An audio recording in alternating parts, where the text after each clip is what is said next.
Halo, assalamualaikum warahmatullahi wabarakatuh. Teman-teman, ya kalau makanan yang teman-teman mau makan, yang mau dikonsumsi itu terkontaminasi kuman ya. Kalau terkontaminasi kuman, ini bisa mengakibatkan teman-teman nanti keracunan makanan. Teman-teman bisa mengalami keluhan mual-mual ya, bahkan muntah-muntah yang tidak berhenti-berhenti, ya ataupun diare-diare. Nah, itu hal yang normal dilakukan tubuh untuk membuang yang dianggap berbahaya. Nah, tetapi ya kondisi tersebut bisa mengakibatkan nanti teman-teman dehidrasi ya. Dehidrasi ini merupakan kondisi yang mengancam nyawa. Jadi, saya akan berikan tips sederhana ya untuk mencegah keracunan makanan.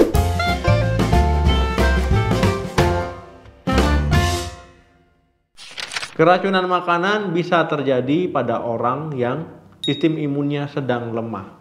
Nah, misalkan teman-teman nih makan, ya anggap saja makan kue, ya 4 orang ya. Nah, yang ketiga ini ya cuman keluhannya ya mungkin pusing-pusing. Nah, teman-teman sampai mual-mual ya, muntah-muntah, bahkan diare. Nah, kebetulan sistem imun teman-teman saat itu sedang lemah. Jadi ada beberapa cara sederhana yang bisa teman-teman lakukan untuk mencegah supaya tidak terjadi ataupun tidak mengalami keracunan makanan. Ya, di antaranya yang pertama, bijak dalam belanja makanan. Agar teman-teman tidak keracunan makanan, ya misalkan teman-teman ingin membeli produk kemasan, ya teman-teman lihat dulu ya kemasannya bagaimana, tanggal kadaluarsanya ya sudah lewat ataupun belum. Ya walaupun misalkan teman-teman lihat ya masih bagus, ya belum berubah warna. Nah, ini jangan teman-teman beli ataupun teman-teman sudah lama membelinya. Saat ingin digunakan lihat lagi kemasannya ya. Oh, ini masih jauh nih. Oh, ini sudah lewat. Kalau sudah lewat sebaiknya dibuang. Karena makanan yang sudah kadaluarsa itu bisa menjadi penyebab teman-teman keracunan makanan. Kemudian misalkan teman-teman ingin membeli sayur-sayuran ya ataupun buah-buahan misalkan ataupun bahan makanan lain, yaitu usahakan ya yang masih segar, yang bersih. Nah, kemudian juga saat teman-teman sampai di rumah ya teman-teman cuci bersih-bersih ya. Yang kedua, cuci tangan. Cara ini adalah cara yang paling mudah dan yang paling sederhana, tapi banyak orang yang meremehkannya ya. Nah, jadi sering kelewatan ya, masalah cuci tangan ini sering dianggap remeh oleh banyak orang. Karena tangan ini sebenarnya sumber kuman, sumber bakteri. Kita ngelihat tangan kita bersih ya, padahal tangan kita ini kan misalkan seharian keluar rumah megang apa kita nggak tahu, di dalam rumah pun kita megang apa juga tidak tahu ya. Nah, itu paling penting mencuci tangan ya, cuci sebelum dan sesudah makan ya, misalkan juga cuci tangan ya sebelum dan sesudah teman-teman mengolah memasak makanan. Cuci tangan juga misalkan teman-teman dari kamar mandi ya ataupun keluar kamar mandi. Nah, itu teman-teman cuci. Teman-teman ya, untuk cuci tangan jangan hanya dengan kobokan ya. Kobokan, kobok-kobok sudah. Tapi usahakan menggunakan sabun ya, dan dengan air mengalir. Cuci tangannya pelan-pelan saja ya. Cuci tangan sela-sela jarinya semuanya dicuci ya, pergelangan tangannya juga ya, baru dibilas dengan air mengalir. Ketiga, bersihkan meja dapur. Sebelum dan sesudah mengolah makanan ya, teman-teman sebaiknya mencuci meja dapur selalu. Nah, karena biar meja dapur itu tidak menjadi sarang kuman.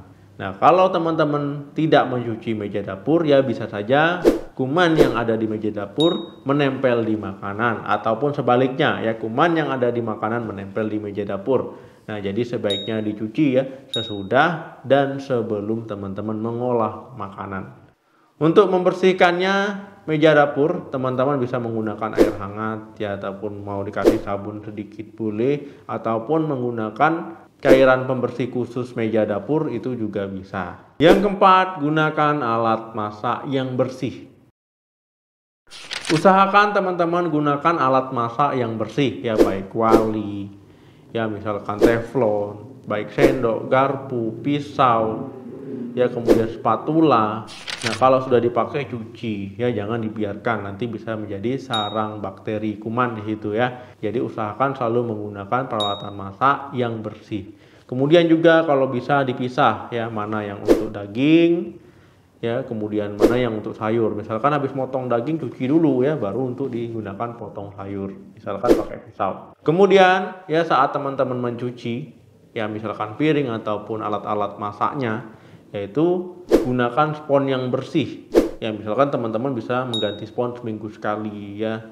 Nah, ini tujuannya supaya spons itu tidak menjadi sarang kuman ya. Nanti kalau sponsnya jadi sarang kuman, teman-teman cuci sini berkuman, teman-teman cuci sini berkuman juga ya.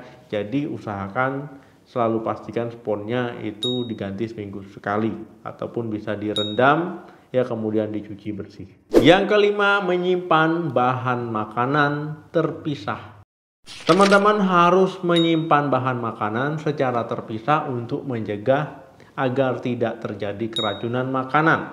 Misalkan teman-teman simpan daging ya, daging sapi dan daging ayam secara terpisah dan di tempat yang bersih dan tertutup. Jadi jangan dicampur-campur ya, daging ayam, daging sapi, campur udang, campur kerang, ataupun dicampur sayur itu. Jadi jangan ya, harus dipisah-pisah. Jangan tidak menata bahan makanan. Yang keenam, masak makanan hingga matang. Tadi sebelum memasak makanan kan teman-teman cuci dulu ya, misalkan sayur ataupun daging dicuci bersih ya, baru dimasak. Nah, kemudian saat teman-teman memasak makanannya, yaitu pastikan makanan yang teman-teman masak itu sampai matang. Ya, jangan setengah matang ataupun ya sekedar saja ya, sekedar matang. Itu jangan, pastikan benar-benar matang. Supaya apa? Supaya tidak ada bakteri di situ ya, terutama daging-dagingan ya. Nah, itu pastikan benar-benar matang supaya tidak terjadi keracunan makanan akibat masih ada bakteri yang hidup. Yang ketujuh, menjaga suhu kulkas.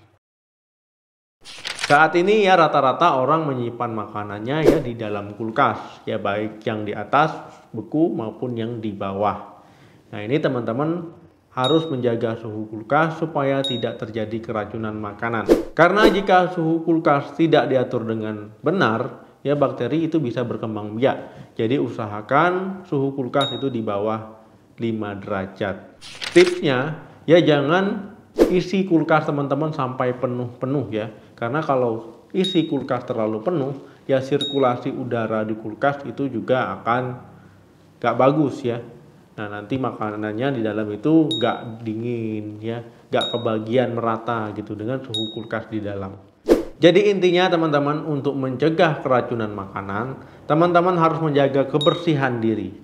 Ya, kebersihan dapur teman-teman, kebersihan makanan teman-teman, kemudian kebersihan alat-alat yang digunakan saat masak, dan pastikan masaknya sampai matang.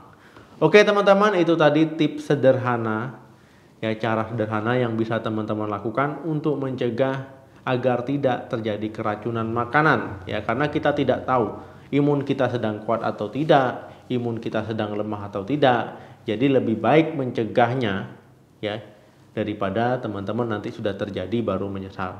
Terima kasih yang sudah menonton video ini sampai habis. Jangan lupa like, share, dan komen.